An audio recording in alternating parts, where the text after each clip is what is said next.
ওরে আমার আহালিয়ারা দেখো, আমাকে এখন করে করে 150 খানা চিঠি লিখেছে, আমাকে এখনই কুফা শহরে চলে যেতে হবে। আহালিয়ারা বলছেন হুজুর ওই কুফা আপনাকে যেতে দিব না। বললো কেন দিবে না? বলছেন হুজুর গো ওই কুফার মানুষেরা গাদ্দার, ওই কুফার মানুষেরা বেওয়াফা। সকাল বেলাতে রং হয় আলাদা আর বিকাল বেলাতে রং হয় আলাদা, গিরগিটির মতো তাদের রংটা পরিবর্তন হয়ে যায়। হুজুর আপনাকে যেতে দিব না। বলছেন ওগো ফাতেমার বেটা হোসেন, ওই কুফার মানুষেরা আপনার বাবা আলীকে ধোঁকা করে ডেকেছিল, তারা শহীদ করে দিয়েছিল। হুজুর আপনি যাবেন না।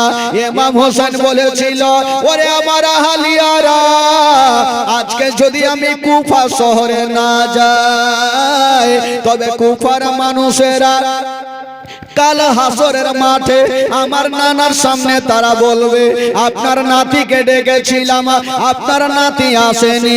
যদি আপনার নাতি আসতো আপনার নাতির হাতে হাত দিয়ে মুরিদ হয়ে যেতাম। আজকে আমি যাব, আমাকে তোমরা বিদায় দাও। কুফার মানুষরা বলছেন হুজুর আপনি যখন মানবেন না, আপনাকে শেষের সময় একটা কথা বলবো হুজুর। আচ্ছা বলো তোমরা কি বলবে? বলে হুজুর আপনি যাবেন কুফা শহর, আপনাকে বাধা দিব না, তবে হুজুর আপনার যাওয়ার আগে আমাদের মধ্যে একজনকে কুফাতে পাঠিয়ে দেন। তাদের ভালোবাসা দেখবে, ব্যবহার দেখবে, যদি ভালো থাকে আমার লোক আপনাকে চিঠি লিখবেন, আপনি চিঠি যাও মাত্র চলে যাবেন। ইমাম হোসেন বলছেন আমি যাকে পাঠাবো তার কি হবে, তারও তো ক্ষতি হতে পারে। লোকজন বলছেন হুজুর আমাদের মধ্যে গিয়া কেউ যদি শহীদ হয়ে যায় তবে দুনিয়া কাঁদবে না, আর আপনি গিয়া যদি শহীদ হয়ে যান তবে দুনিয়ার চোখের পানি থামবে না। হুজুর আমাদের মধ্যে কেউ গিয়ে যদি শহীদ হয়ে যায় হুজুর দুনিয়া কাঁদবে না, আর আপনি গিয়ে যদি শহীদ হয়ে যান তবে আমাদের দুনিয়ার চোখের পানি বন্ধ হবে না। হুজুর আমাদের মধ্যে একজনকে পাঠিয়ে দেন। ইমাম হোসেন বলছে কাকে পাঠাবো? একজন দাঁড়িয়ে গেলেন, উনারই চাচাতো ভাই ইমামে মুসলিম। উনি বলছেন হুজুর আপনি আমাকে পারমিশন দিন, আমি যাব কুফাতে, আর কুফার ভালোবাসা দেখবো, ব্যবহার দেখবো, যদি ভালো থাকে আমি নিজের হাতে আপনাকে চিঠি লিখবো, আমার চিঠি পাওয়া মাত্র আপনি চলে আসবেন। হুজুর ঠিক আছে ভাই, তবে যখন তুমি যাচ্ছ তবে যাও। ইমামে মুসলিম বলছেন হুজুর জানি না কুফা থেকে ঘুরে আসবো কি আসবো না তার কোনো গ্যারান্টি নাই হুজুর, তবে যাওয়ার আগে ফজরের নামাজটা আপনার পিছনে আদায় করব, সকালবেলা চলে যাব। ইমামে মুসলিম বাবা গো ফজরের আজান হচ্ছে মসজিদে।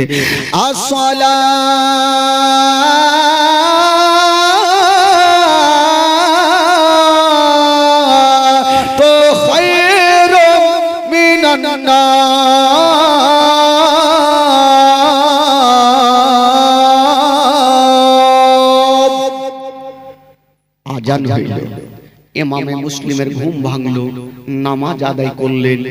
আহা শুনেন ভাই ঘটনা, এই ঘটনা সব থেকে মারাত্মক ঘটনা। ইমামে মুসলিম নামাজ পড়ার পর সামানপত্র গোছাচ্ছেন ভাই। উনারই দুটা বেটা যাদের বয়স বাবা গো 5 এবং 6 বছরের ছেলে, ছোট ছোট ছেলে, বাপের হাত ধরে বলছেন আব্বা আপনি সকাল সকাল সামান গোছাচ্ছেন, আপনি কোথায় যাবেন আব্বা? ইমামে মুসলিম বলছেন ওরে লাডলা দুলারা, ওরে কলেজার পাড়া, আমি যাব সেই কুফা শহরে বেটা। দোনো ছেলে বলছেন আব্বা গো আপনি যখন যাবেন আমাদেরকেও সাথে করে নিয়ে চলেন আব্বা, আমরাও সাথে করে যাব গো আব্বা। ইমামে মুসলিম বলেছিলেন ওরে বেটারা জানি না কুফার মানুষেরা কেমন আছে, গাদ্দার আছে না ভালো আছে রে বেটা। ওরে লাডলা দুলারা আমি যাব বেটা, যদি বিপদে পড়ে যাই আমি পড়ব, কিন্তু তোমাদের বিপদ হতে দিব না। ইমামে মুসলিম বলছেন বেটা আমি তো কুফার মানুষের ভালোবাসা জানি না বেটা, আমি যাই যদি ভালো থাকে তবে আমি তোমার চাচাকে চিঠি লিখবো, তখন তোমরা চলে যাও, কোনো অসুবিধা হবে না, এখন আমার সঙ্গে যেও না বেটা। দোনো ছেলে বলছেন আব্বা গো আমরা তো বাচ্চাকালে মাকে হারিয়েছি আব্বা, আমাদের মা নেই, আপনার কাছে আমরা মানুষ হচ্ছি আব্বা, একটু সাথে করে নিয়ে চলে। ইমামে মুসলিম নিয়ে যাবে না, আর দোনো বেটা বাপের হাত খানা ছাড়ে না। বাবা গো দেখুন কার মরণটা কোথায় নিয়ে যাচ্ছেন বাবা। দোনো ছেলে বাপের হাত ধরে বলছেন আব্বা আমরা বাচ্চা কালে মাকে হারিয়েছি আব্বা, আমাদের মা জগতে বেঁচে নেই, দয়া করে আমাদেরকে নিয়ে চলেন। ইমামে মুসলিম বলছেন বেটা এত দূরের রাস্তা তোমাদের নিয়ে যাব না রে বেটা। ওই দোনো ছেলে বলছেন আব্বা গো আব্বা কপালে যেটা লেখা আছে সেটা হবে আব্বা, আমাদের দয়া করে নিয়ে চলেন আব্বা। ইমামে মুসলিম বলেছিলেন বেটা রে ওরে লাডলা দুলারা ওরে কলেজার পারা ওরে নয়নের তারা তোমরা আমার সঙ্গে যেও না রে বেটা। দোনো ছেলে বলছেন আব্বা গো আমরা মাকে হারিয়ে দিয়েছি, মা যদি থাকতো আব্বা তবে মার বুকে ঢুকে থাকতাম আব্বা গো, আপনার কোলে পিঠে হয়ে আমরা মানুষ হচ্ছি আব্বা, আমাদের সাথে করে নিয়ে চলেন। ইমামে মুসলিম বলেছিলেন বেটা রে আমি তোমাদের নিয়ে যাব না রে বেটা। দোনো ছেলে দেখছেন আব্বাকে যদি বলি আমার আব্বা নিয়ে যাবে না, তবে আমার আব্বা যদি একজন আমার আব্বাকে একজন যদি বলে দেয় তবে আমার আব্বা না করতে পারবে না, কারণ আমার আব্বা এখন তো নিয়ে যাবে না। যদি কে আমার চাচা হোসাইন যদি আমার আব্বাকে বলে দেয় তবে আমার আব্বা হয়তো নিয়ে যাবে। বলছেন আব্বা গো আপনি নিয়ে যাবেন না আব্বা, একটু আপনি দাঁড়ান, আমরা 5 মিনিটের জন্য যাব আর আসবো।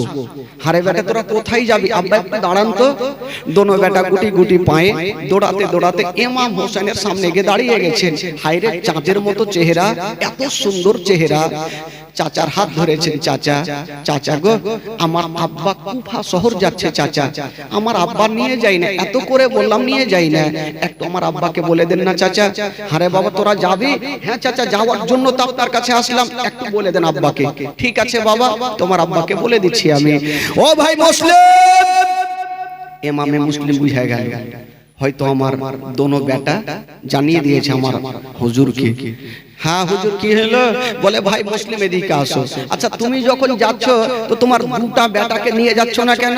নিয়ে যাও সাথে করে।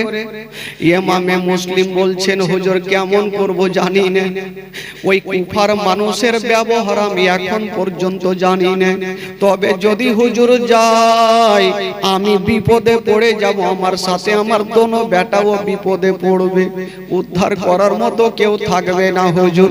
ইমামে হোসেন বলেছিল ভাই মুসলিম কপালে যেটা লেখা আছে সেটা হবে ভাই, তোমার দোনো বেটাকে তুমি সাথে করে নিয়ে যাও। ইমামে মুসলিম বাবা আর না করতে পারলেন না, দোনো বেটাকে বলছেন বেটা রে এসো রে বেটা এসো, তোমাদের গোসল বানিয়ে দিরে বেটা। ইমামে মুসলিম দোনো বেটাকে ধরে নিয়া বাবা গোসল বানিয়ে দিচ্ছেন বন্ধুরা। দোনো বেটাকে গোসল দিচ্ছেন বাবা, কিন্তু ইমামে মুসলিমের চোখ দিয়ে ঝরঝর করে পানি। জানি না আজকে আমাদের দোনো ছেলেকে গোসল বানিয়ে দিচ্ছি আল্লাহ, মনে হচ্ছে আর কোনোদিন গোসল দিতে পাবো না। শেষবারের মতো দোনো ছেলেকে গোসল বানিয়ে দিলেন বাবা।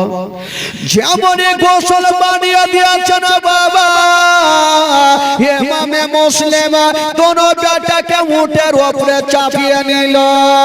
বাবা গো ওই মক্কাকে সালাম করে দিয়া, সবাইকে ক্ষমা করে দিয়া, সবারই কাছে ক্ষমা চেয়ে নিয়া ইমামে মুসলিম লাগামটাকে টেনে দিয়েছেন বাবা। যেমন কামটাকে টান দেওয়া ওই দুলদুল বাবা চলতে লাগলো ওই দুলদুল বাবা কুফা শহরে পৌঁছে গেল জোরে বলুন কুফা শহরে যেমনই যাওয়া কুফার মানুষেরা জানতে পারলো ইমাম হুসাইন আসেনি উনারই একজন চাচাতো ভাই ইমামে মুসলিম এসেছেন তবে ইনিও তো নবী বংশের ছেলে চলো আমরা তাকে স্বাগত জানাই সালাম জানাই কুফার মানুষরা এক ঝাঁক দল মিলে সবাই এসে ইমামে মুসলিমকে সালাম জানিয়ে দিলেন ইমামে মুসলিম ভাবছেন হায় আল্লাহ কুফার মানুষের ব্যবহার এত ভালো আমি তো জানতাম না কিন্তু বেরাদার দোনো চাঁদের মতো ছেলে বাবা দুলদুলে বসেছিল মা কয়েকটা লোক আসিল আর দোনো বাচ্চাকে নামালো গালে মুখে চুমা খেয়ে নামালো যুবকেরা ধ্যান দেন আজকে যেই লোকগুলা ওই দোনো বাচ্চার গালে চুমা দিল গো একদিন ওই লোকগুলাই দোনো বাচ্চার গলাতে ছোরা চালালো ওই দোনো বাচ্চাকে চুমা খেয়ে আদর করে বাবা গো কোলে নামিয়েছে ইমামে মুসলিম ভাবছেন আল্লাহ কুফার মানুষের আগে খারাপ ছিল এখন তারা খারাপ নাই বাবা গো একটা হুজরা খানাতে নিয়ে গেল যেমনই যাওয়া দলের দল লোক আসেন ইমামে মুসলিমকে সালাম জানাচ্ছে বাবা গো আসরের নামাজের পরে 12,000 মানুষ এসে ইমামে মুসলিমের হাতে হাত দিয়া মুরিদ হইল আচ্ছা বলেন তো ভাই আপনার গ্রামে এসে যদি কেউ আমাকে সম্মান করে ভালোবাসে গোটা কমিটি ভালোবাসে আমি তো খারাপ বলতে পারবো না যে সুবরাতি টোলার মানুষের আমাকে ভালোবেসেছে নাম তো করতেই হবে আমাকে বাড়িতে ফোন করে বলবো যে সুবরাতি টোলার লোক খুব ভালো আছে আমাকে ভালোবেসেছে সম্মান জানিয়েছে কিন্তু তারপরের কি ঘটনা হবে সেটা তো আমি জানি না ইমামে মুসলিমকে যখন একই টাইমে 12,000 মানুষ হাতে হাত দিয়ে মুরিদ হইল ইমামে মুসলিমের সন্দেহটা দূর হয়ে গেল তারা ভাবলো ইমামে মুসলিম ভাবলো আগে যা খারাপ ছিল এখন তারা খারাপ নাই এখন ভালো হয়ে গেছে বাবা গো সঙ্গে সঙ্গে এখন চিঠি ইমাম হোসেনকে লিখলেন তখন তো মোবাইল ছিল না চিঠি লিখলেন ওগো মা ফাতেমার বেটা হোসেন আপনি যা ভেবেছিলেন কুফার মানুষ খারাপ হুজুর খারাপ নেই আপনি তাড়াতাড়ি করে চলে আসেন হুজুর খুব ভালো মানুষ তারা চিঠি ছাড়তে নাই বিপদ বাবা আসতে নাই চিঠি তো চলে গেল চিঠিটা থামানো যাবে না কিন্তু বেরাদার ইয়াজিদ পাপির কাছে একটা লোক গিয়ে বলছেন ওগো ইয়াজিদ কি হলো বলে কুফা শহরে দুটা নারা চলে কি কি নারা একটা চলে হোসেন জিন্দাবাদ আর একটা চলে ইয়াজিদ মুর্দাবাদ ইয়াজিদের মন মেজাজ খারাপ আমারই তো একটা গভর্নর নওমানবীর বাসির একটা লোককে রাখা আছে বলে হুজুর উনি আপনার নুন খায় আর হোসেনের গুণ গায় কি করব তাহলে বলে কুফাকে যদি আপনি কবজা করতে চান দখল করতে চান একটা হাড্ডাহাড্ডি মোটা চাওড়া লোককে আপনি পাঠিয়ে দেন কাকে পাঠাবো একটা লোককে ডাকলেন যার নাম ছিল ওবাইদুল্লাহ ইবনে জিয়াদ যেটা নাম আপনারা শুনেছেন তাকে বললো গো ওবাইদুল্লাহ ইবনে জিয়াদ এক্ষুনি কুফাতে যাও আর যারা ইমামে মুসলিমের হাতে হাত দিয়ে মুরিদ হয়েছে তাদেরকে জিন্দা জবাই করে দাও ইমামে ওবাইদুল্লাহ ইবনে জিয়াদ ভাবলো ঠিক আছে যাই তাহলে একখানা হাতে তরবারি নিয়ে সুন্দর করে পোশাক পরে ওবাইদুল্লাহ ইবনে জিয়াদ একজন চালাক লোক জানতো ইমামে মুসলিম চিঠি লিখেছে হোসেন যাবে হোসেন যাওয়ার আগে আমি পৌঁছে যাব ইমাম হোসেনের মতন পোশাক পরে বাবা গো ছদ্মবেশী সেজে রাতের অন্ধকারে রওনা দিয়ে দিল চলে যাচ্ছেন বন্ধুরা কিন্তু কুফার মানুষেরা জানে ইমামে মুসলিম ইমাম হোসেনকে চিঠি লিখেছে ইমাম হোসেন চলে আসিবে তারা সকাল বেলাতে রাস্তাতে আসে আবার বিকালে আসে সকালে আসে বিকালে আসে একদিনের ঘটনা বাবা গো সন্ধ্যার টাইমে বাবা গো রাত্রি যখন হয়ে গেল ওই ওবাইদুল্লাহ ইবনে জিয়াদ যেন কুফা শহরে ঢুকছে না বাবা এবার কুফার মানুষেরা তারা ভাবলো হয়তো ইমামে মুসলিম চলে এসেছে তারা গেল আর ওই কি বলে ওবাইদুল্লাহ ইবনে জিয়াদকে ইমাম হোসেন মনে করে সালাম জানালো সালাম তো জানিয়েছে। ওবাইদুল্লাহ ইবনে জিয়াদ মনে ভাবছে ইনারা সালাম জানিয়েছে, আমাকে জানায়নি। হোসাইন মনে করে জানিয়েছে। এখন যদি আমি সালামের জবাবটা জোরে দিই তো বুঝে যাবে এটা ইমাম হোসাইন নয়, এটা ওবাইদুল্লাহ ইবনে জিয়াদ। না, কি করব? তো সালামের জবাবটা আস্তে করে দিলেন। তো কুফার মানুষেরা ভাবছেন, হায় আল্লাহ, আমরা হোসেনকে এত জোরে সালাম দিলাম আর হুজুর আপনি করে আস্তে করে সালামের উত্তর দিলেন, আমাদের কি ভালোবাসেন না? আবার কিছু লোক বলছে হয়তো এত দূর থেকে এসে খাসতে গেছে, হতে পারে। তো যাকে উত্তর তো দিয়েছে, আস্তে দেখার জোরে দিয়েছে। তো এবার ইমাম হোসেন কি বলে, ওবাইদুল্লাহ ইবনে জিয়াদকে নিয়ে যাচ্ছেন। ওবাইদুল্লাহ ইবনে জিয়াদ মুখ থেকে কাপড়টা সরাই নেন, আস্তে আস্তে তরবারি খানা নিয়ে যেতে যেতে একটা বাড়ির ছাদে উঠে গেল। আর বলো, এই কুফার মানুষেরা মুখটা বাবা গো ওই পর্দাটা সরিয়ে দিয়া তরবারি নিয়ে উঠে গেছে। ও কুফার মানুষেরা, আমি যাকে তোমরা সালাম করেছো আমি ইমাম হোসেন নই, আমি হলাম মারজানের বেটা ওবাইদুল্লাহ ইবনে জিয়াদ এসে গেছি। একটা একটা করে বলো, কে ইমামে মুসলিমের হাতে হাতে মুরিদ হয়েছো, একটাকে ও জিন্দা রাখবো না। তারা ভাবলো, হায় আল্লাহ, আমরা হোসাইন মনে করে সালাম করলাম, এটা তো ওবাইদুল্লাহ ইবনে জিয়াদ। দেখেন গিরগিটির বাচ্চা দেখেছেন আপনারা? গিরগিটি দেখেছেন? গিরগিটি বাড়িতে থাকে না? তো দেখবেন সকাল বেলাতে রং হবে আলাদা, বিকাল হবে আলাদা।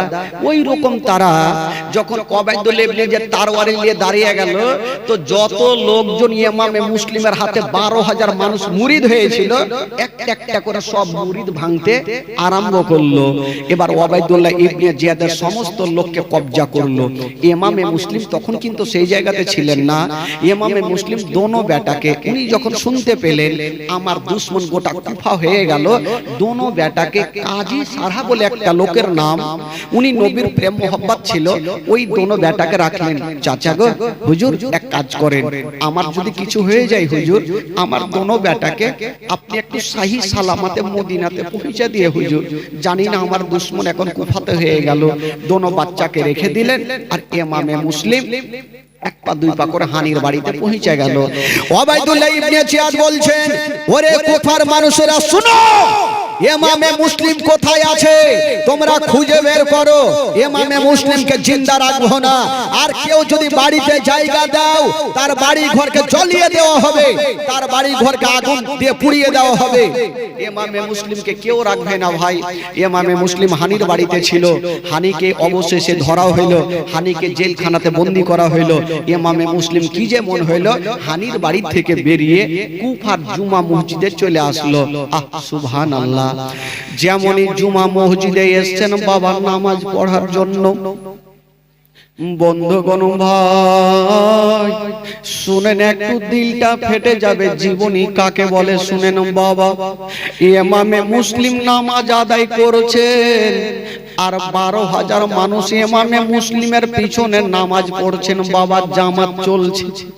হঠাৎ করে ইমামে মুসলিম ডান দিকে সালাম ফিরিয়ে, বাম দিকে সালাম ফিরিয়ে যখন পিছনে ঘুরে দেখছেন বাবা, ওই 12,000 মানুষ যে নামাজ পড়তে ছিল একটাও লোক নাই, সবাই জামাত ভেঙে ভেঙে বাড়ি পালিয়ে গেছে। কেবল একটা লোক বসে বসে ওযু বানাচ্ছে। ইমামে মুসলিম ডাক দিচ্ছেন, চাচা গো, আমার পিছনে 12,000 মানুষ নামাজ আদায় করছিল, তারা কোথায় গেল চাচা? বলছেন, বেটা রে, আমিও চলে যেতাম, আমার জামাত ছুটে গেছে তার জন্য আমি আছি, নচেত আমিও থাকতাম না। বলছেন, চাচা কেন? বলছেন, বাবা রে, যখন তুমি নামাজ পড়াচ্ছিলে ওই ইয়াজিদের সৈন্যরা একটা লোক ঢোল দিয়ে যাচ্ছিল মসজিদের পাশ দিয়ে আর বলছিল ইমামে মুসলিমকে যারা বাড়িতে জায়গা দিবে তার বাড়ি ঘর জ্বালিয়ে দেওয়া হবে। বাবা, তুমি নবী বংশের ছেলে, নামাজের শেষে যদি কাউকে জিজ্ঞেস করো তোমার বাড়ি যাব, না করতে পারবে না। তার জন্য হুজুর আপনার সঙ্গে দেখা না করার কারণে সবাই জামাত ছেড়ে ছেড়ে পালিয়ে গেছে। বাবা গো, এই কথা শুনতে নাই ইমামে মুসলিমের চোখ দিয়ে যেন পানি থামলো। হায় রে ইমামে মুসলিম, বাবা গো, রাতের অন্ধকারে ওই মসজিদ থেকে বেরিয়ে গেল রে বাবা। রাত্রি বেলা চলে যাচ্ছে না, রাস্তা ধরে হেঁটে হেঁটে চলে যাচ্ছে না, আর বলছেন ওরে কুপার মানুষেরা আমরা নিজে থেকে আসি নাই, তোরা চিঠি দিয়ে ডেকেছিলি, আরে ডেকে আমাদের সঙ্গে গাদ্দারি করছি রে। ওরে কুফার মানুষেরা আমরা তো নিজে থেকে আসি না, তোরাই তো ডেকেছিলিস, আর ডাকার পর তোরা দুশ্মন হয়ে গেলি। ইমামে মুসলিমকে তরবারি নিয়ে খুঁজে বেড়াচ্ছে গলা আলাদা করার জন্য। ইমামে মুসলিম রাতের অন্ধকারে কোন দিকে যাবে? কুফাতে কেউ নাই ভাই, রাতের অন্ধকারে এক পা দুই পা করে চলে যাচ্ছেন। এই যুবক চিন্তা করেন, আমি মাওলানা তাফাজ্জুল যদিও কালিয়াচক থেকে এসেছি, আপনার এলাকায় যদি আমার সমস্ত গ্রামবাসী যদি দুশ্মনী হয়ে যায়, তরবারি নিয়ে খুঁজে বেড়ায়, বলুন তো আমি কোথায় যাব? কতটা ভয়ঙ্কর লাগবে। ইমামে মুসলিম রাস্তা ধরেছেন, কাঁদছেন আর চলে যাচ্ছেন। তাকিয়ে দেখছেন একটা বাড়িতেও দরজা খোলা নেই, জানলা বাতি সব বন্ধ করে দিয়েছে। কারণ জানেন, যাতে ইমামে মুসলিম বাড়িতে কাউরি ঢুকতে না পারে, সব দরজা বাতি লাগিয়ে দিয়েছেন। ইমামে মুসলিম কাঁদছেন আর রাস্তা ধরে যাচ্ছেন, আর মুখ দিয়ে একটা ছন্দ বের হচ্ছে, মুঝে কো ফওয়ালো মুসাফির না সমঝো, मैं आया नहीं हूँ बुलाया गया हूँ। जोरे बोलून, मुझे को फवालो मुसाफिर न समझो, मैं आया नहीं हूँ बुलाया गया हूँ, मैं आया नहीं हूँ बुलाया गया हूँ। मुझे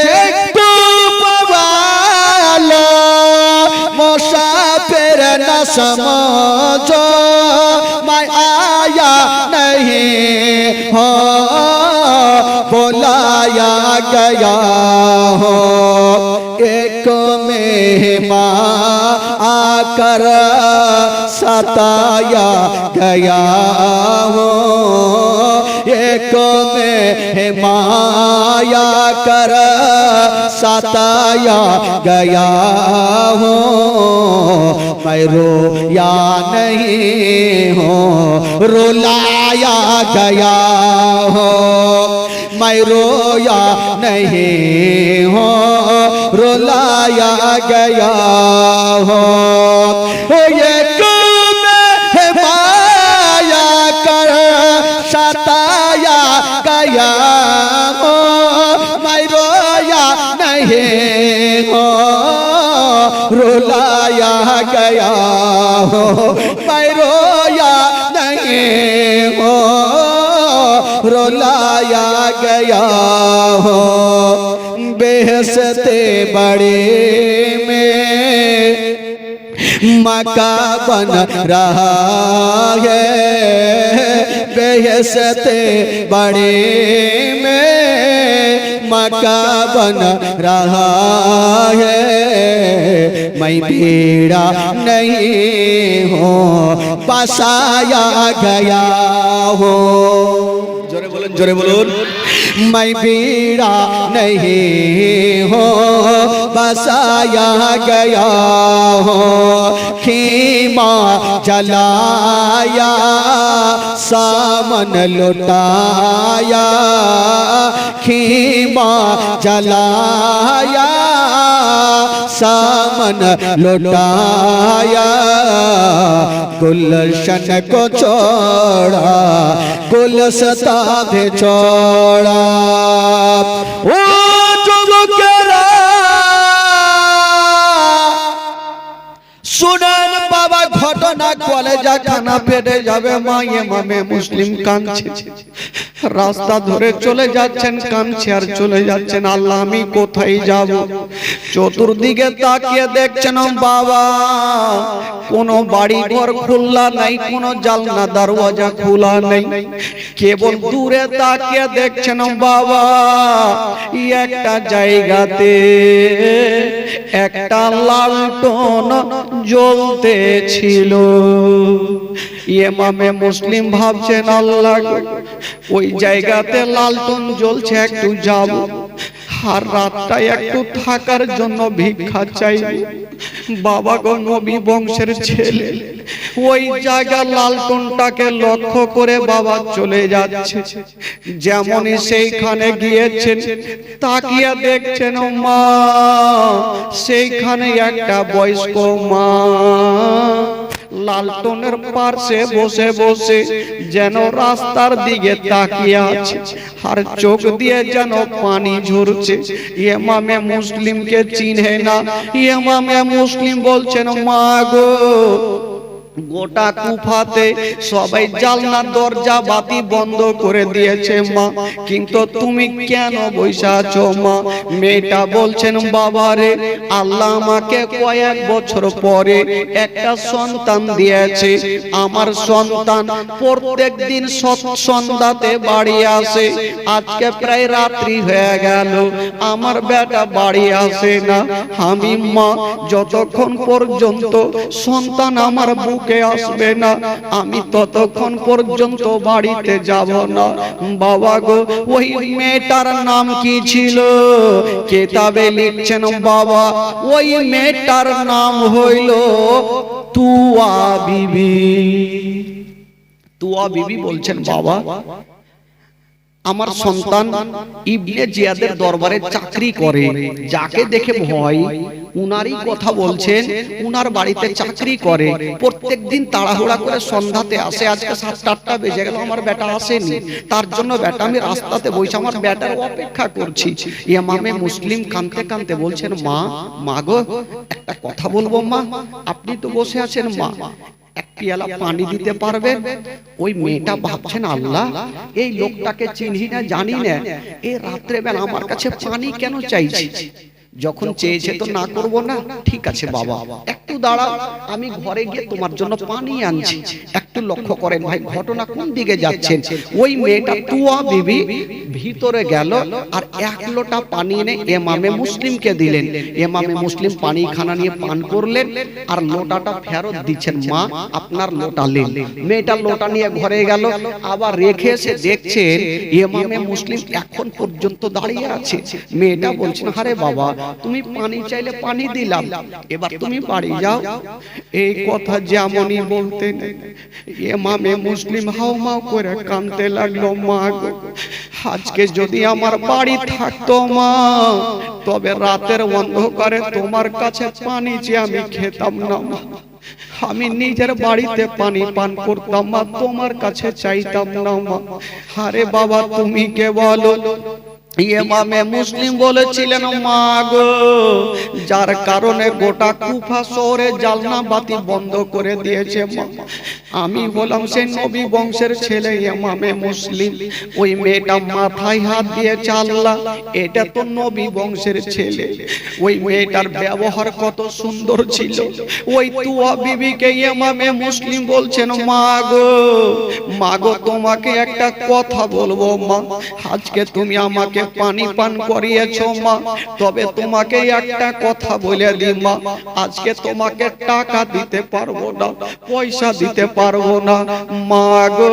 কাল হাসরের মাঠে মা আমি তোমাকে হাউজে কাউসারের পানি দিয়ে শোধ করে দিব মা, আমি তোমাকে হাউজে কাউসারের পানি দিয়ে শোধ করব। ওই ইমামে মুসলিম বলছেন মা গো তুমি আমাকে পানি পান করিয়েছো মা, আর একটা কথা বলবো মা।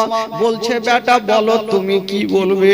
বলছে মা গো আজকে তুমি পানি পান করিয়েছো, যদি একটা রাত মা তোমার বাড়িতে থাকতে দাও মা, তবে মা গো আজকে আমি কথা দিলাম দিলাম মা, তোমার জন্য দোয়া করব মা, তোমার নামটা জেনে থাকবো মা, একটা রাত আমাকে থাকতে দাও, কারণ কুফা শহরে আমার কেউ নেই মা। ওই মেয়েটা তুয়া বিবি কাঁদতে কাঁদতে বলেছিল, বাবা আজকে তুমি থাকতে চাইছো, যতক্ষণ পর্যন্ত তুয়া বিবিকে ক্ষমা না করবে রে বাবা, আমি তোমাকে থাকতে দিব না।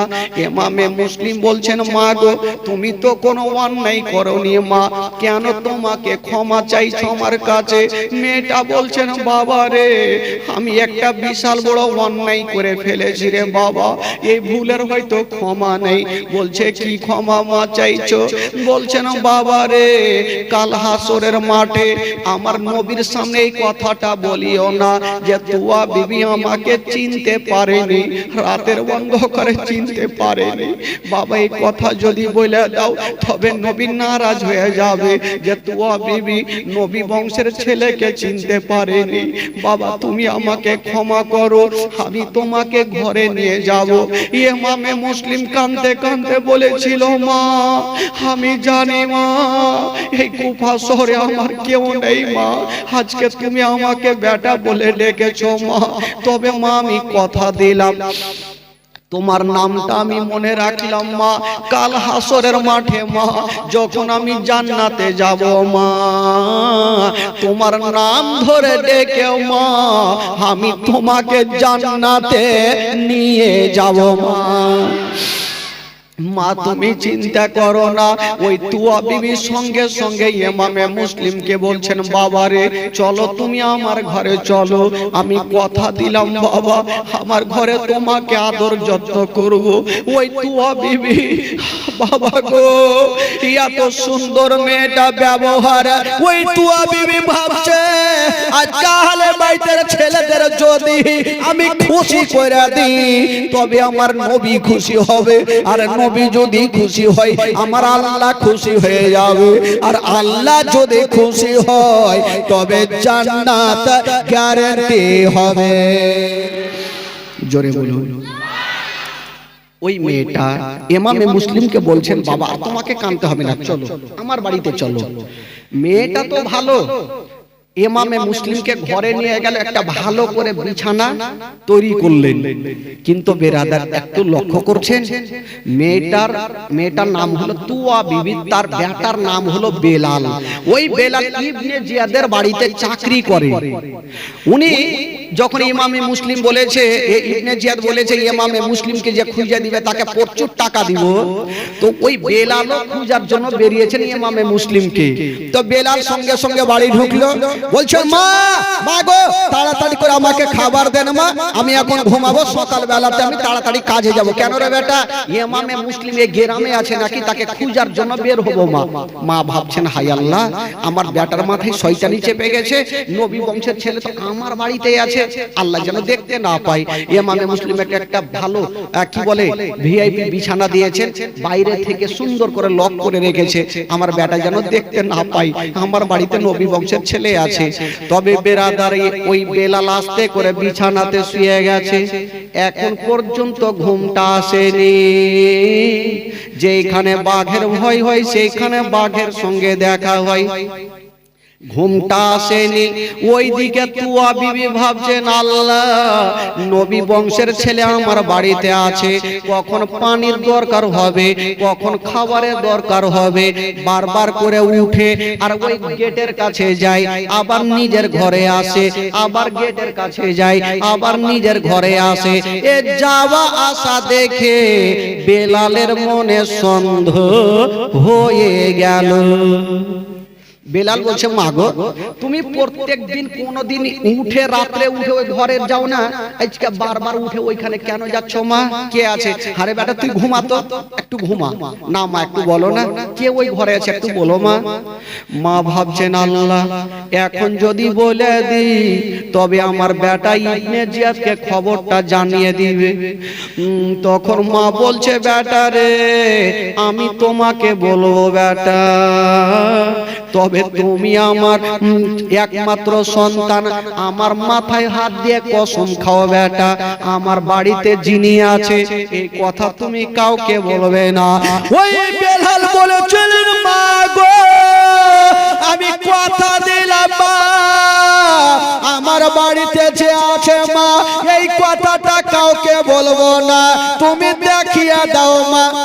তুয়া বিবি গেটটা খুলেছেন, ইমামে মুসলিম আরাম করছেন। ইবনে কি বলে বেলাল বলছেন মা গো ইনি কে? বলছে বেটা রে এটাই তো হলো ইমামে মুসলিম নবী বংশের ছেলে, বেটা ইনি আমার বাড়িতে আছে কাউকে বলিও না। কিন্তু বেলালের দিল বলছে, মন বলছে সকাল হলে আমি বলবোই বলবো, যাই হবে দেখা যাবে। মার মাথায় হাত দিয়ে কসম খেয়েছি সকাল হলে বলবো। ওর দিল কিন্তু বাবা আনফান করছে, কি করে সকাল হবে? সকাল তো হইলো, বেলাল কিন্তু চাকরিতে বের হচ্ছে। মার মনে সন্দেহ হয়ে গেল, প্রত্যেকদিন বেটা বেলাল আমার 9টাতে কাজে যায়, আজকে সকাল 6টাতে বার হয়েছে, তো সন্দেহ তো হবে। ডাকছে বেটা রে একটু এদিকে আসো, চলে আসলো। আরে বেটা তুই তো যাচ্ছিস বেটা, তবে আবার আমার মাথায় হাত দিয়ে কসম খাও, আমার বাড়িতে নবী বংশের ছেলে আছে কথা বলিও না। বলে মা আমি কসম খেলাম আমি জিন্দেগিতে বলবো না। ঠিক আছে বেটা বলিস না। চলে যাচ্ছেন, যেতে যেতে 3টা লোক ওই দিক থেকে ঘোড়াতে চলে আসে ইমামে মুসলিমকে খুঁজতে। তো বেলাল বলছে দাঁড়াও, দাঁড়িয়ে গেল। বলে তোমরা কোথায় যাবে? এদিকে। বলে ইমামে মুসলিমকে খুঁজতে যাব। বলে যাচ্ছ যাও, তবে জিন্দেগিতে তোমরা খুঁজে পাবেন না। এরা মনে ভাবলো পাবো না, তার মানে ই বেলাল জানে, না হলে গ্যারান্টি কি করে দিচ্ছে? বলে আচ্ছা তুমি কি জানো কোথায় আছে জানো? বলছে তোমরা আগে নামো ঘোড়া থেকে। ওরা নামলো। বলছে কি হয়েছে বলো? বলছে দেখো ভাই আমি বলতাম কোথায় আছে সব বলতাম, বলবো না কারণ জানো আমার মা মানা করেছে। বলা হইলো কি হলো না ভাই? বলতাম কিন্তু মার মাথায় হাত দিয়ে কসম খেয়েছি আমি বলবো না, আমার মা মানা করেছে। বলা হয়ে গেল। ওই রকম একটা বাদশা শ্বশুর বাড়ি যাবে, তো পায়জামাটা খুব মহিলা, তো গোলামটাকে ডেকে বলছে ওরে গোলাম শ্বশুর বাড়ি যাওয়া হবে না। বলে কেন? বলে আমার পায়জামা প্রচুর ময়লা, এ ময়লা পায়জামা পরে যাবো তো মান সম্মান থাকবে? তো গোলামটা বলছে হুজুর আপনার ময়লা আছে তো কেছে, আমারটা চকচক করছে, আমারটা পরে চলেন। বলে হারে পাগলা গোলামের পায়জামা পরে যাবো তো মান সম্মান থাকবে? বলে হুজুর আমি জানবো আপনি জানবেন, বাকি কাউকে বলবো না। দেখ খবরদার বলিস না, আমার মান সম্মান চলে যাবে। বলে হুজুর মাথা খারাপ, বলবো না। চলে গেছে শ্বশুর বাড়ি। হাজার হলো বাদশা, একটা দল বাদশাকে দেখার জন্য চলে এসেছে। বাদশা তো ভিতরে, গোলামটা বাহিরে বসে আছে। বলছে তোমাদের বাদশা কোথায়? বলছে দেখো ভাই বাদশার কথা 100 বার বলবো, 200 বার বলবো, 1000 বার বলবো, কিন্তু পায়জামার কথা বলবো না। ইয়ারা চিন্তা করছি পায়জামা কোথা থেকে আইলো রে ভাই? বলে কি হয়েছে পায়জামা? বলছে বলিও না ভাই, বাদশা যেটা পায়জামা পরে আছে না ওইটা আমারই। লোক বলছে ধুর, যে বাদশা গোলামের পায়জামা পরে ওকে জীবনে কেউ দেখে, চল বাড়ি চল। ইয়ারা তো ঘুরে চলে গেল। বাদশা জালনা দিয়ে দেখেছে, আইসা তাই না দু গালে দুই চড়। তুই বললি কেন? বলে হুজুর এই মাইর কিয়ামত পর্যন্ত মনে থাকবে, বলবো না। বলবি না? ঠিক আছে বলবি না। আবার চলেছে একটা দল, ওই তোমাদের বাদশা কোথায়? বলছে দেখো ভাই রে বাদশার কথা 100 বার বলবো, 1000 বার বলবো, পায়জামার কথা বলে দু গালে দু টাইনা চড় খেয়েছি, কিয়ামত পর্যন্ত মনে থাকবে, ওই কথাটা বলবো না। তো বলা হইল না ভাই, ফের বলা হয়ে গেল। তো ওই রকম তো অবস্থা ভাই, বলবো না কিন্তু বেলাল বলছে আমি বলতাম, কিন্তু আমার মা কি করেছে? জোরে বলুন কি করেছে? আপনাদের ভাষাতে কি বলছেন? মানে করিস? মানা করিস? বলে দিতাম কিন্তু আমার মা মানা করিস। এরা বুঝে গেল তাহলে বেলাল বাড়িতে আছে। ও বেরাদার শুনেন বন্ধুগণ, বাবা যে এবার ঘটনা ইবনে জিয়াদকে খবর দিয়ে দিল বাবা, আর যেমনই খবর দিয়েছে 5000 সৈন্য চলে গেল ওই তুয়া বিবির বাড়িকে চতুর্দিকে ঘেরা করে নিয়েছেন বাবা। যেমনই ঘেরা করেছে বাবা, ওই ঘোড়ার পায়ের শব্দখানা তুয়া বিবির কানে চলে গেল। তুয়া বিবি ভাবছেন আল্লাহ গো, ওই ঘোড়ার পায়ের শব্দ আমার কানে কেন আসে? তবে আমার বেটা বেলাল কি বলে দিয়েছে? ওই তুয়া বিবি যেমনই দরজা খুলেছেন বাবা দেখছে 22,000 সৈন্য দাঁড়িয়ে আছে, হাতে তরবারি ঢাল নিয়ে বাবা গো সবাই দাঁড়িয়ে আছে আর বলছেন ও গো বেলালের বাবা, ও গো তুয়া বিবি বলো তোমার বাড়িতে কি ইমামে মুসলিম আছে? তুয়া বিবি ভাবছেন আল্লাহ আমি সত্য বলবো না মিথ্যা বলবো, আমি কোনটা বলবো? ওই তুয়া বিবি ভাবছেন আল্লাহ একটা মিথ্যা বলার কারণে যদি জাহান্নামে যেতে হয় যাব, নবী বংশের ছেলে আমার বাড়িতে আছে এই কথাটা আমি বলবো না। নবী বংশের ছেলে আমার বাড়িতে আছে একটা মিথ্যা কথা বলার কারণে যদি জাহান্নামে যেতে হয় যাব, কিন্তু সত্যি কথা বলবো না আমার বাড়িতে নবী বংশের ছেলে আছে। তুয়া বিবি যেমনই মিথ্যা কথা বলতে যাবে বাবা গো, যেমনই জবান থেকে মিথ্যা কথা বের করবে ওইদিকে ইমামে মুসলিমের ঘুমটা ভেঙে গেল, তার বাড়ি হাতে নিয়েছেন বাবা আর তুয়া বিবির সামনে চলে আসিল, মা গো তুমি আমাকে পানি পান করিয়ে মা, তোমার নাম জান্নাতে গ্যারান্টি হবে মা, তবে মা গো আমার কারণে মা তোমাকে মিথ্যা বলতে হবে না। বাবা গো এবার ইমামে মুসলিম নবী বংশের ছেলে যখন দাঁড়িয়ে গেল, হায়রে ইয়াজিদের সৈন্যরা একদিকে 22,000 সৈন্য, একদিকে ইমামে মুসলিম একাই। ও যুবকেরা ওই ইমামে মুসলিম কি বলে ইবনে সাদের লোকেরা বলছে না ও গো ইমামে মুসলিম এক কাজ করো ইয়াজিদের হাতে হাত দিয়ে তুমি মুরিদ হয়ে যাও, তবে তোমাকে আজাদ করে দিব।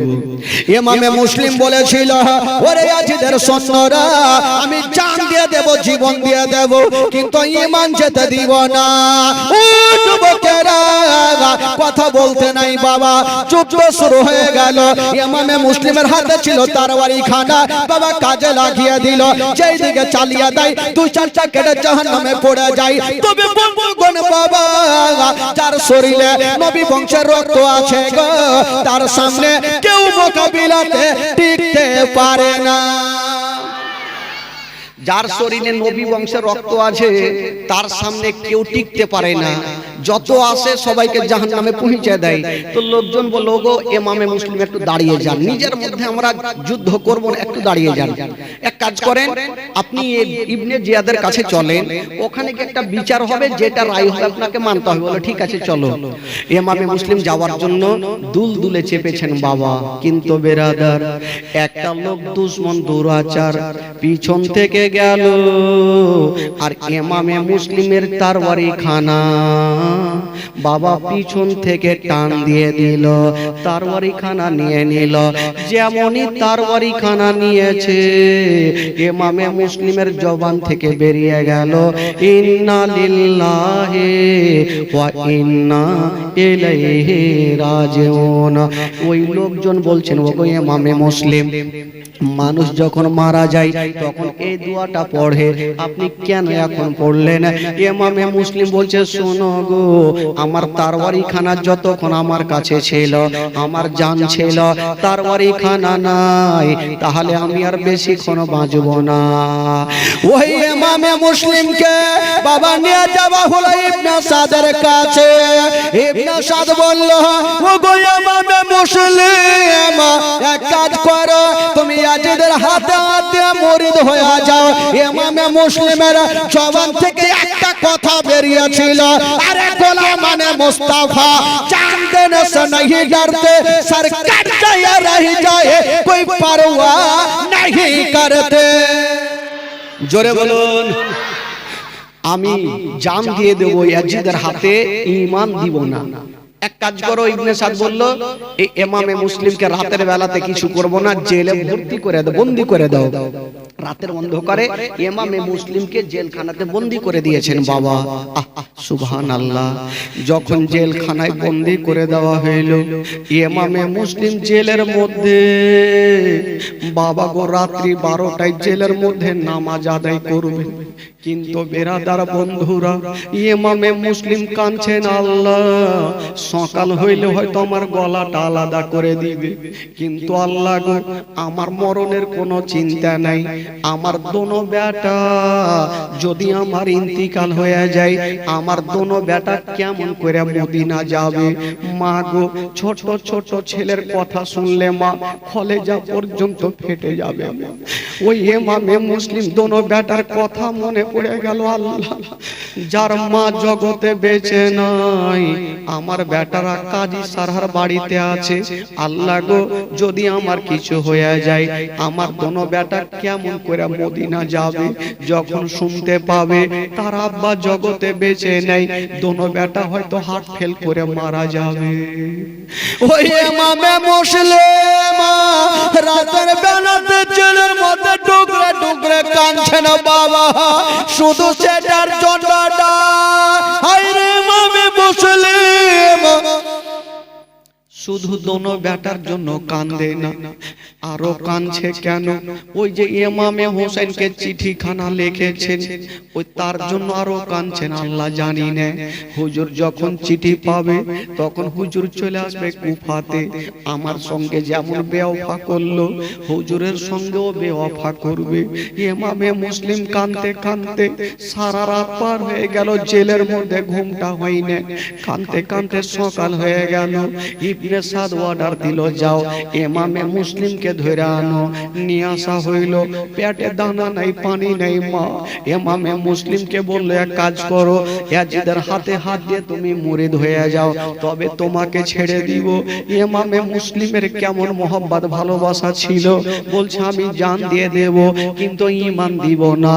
ইবনে সাদ অর্ডার করলো, যাও একটা জল্লাদকে বলছে, যাও ইমামে মুসলিমকে পাড়ার ছাদের উপরে নিয়ে যাও, আর গলাটাকে আলাদা করে দাও। নিয়ে গেল, পাড়ার ছাদে চাপিয়েছে বাবা।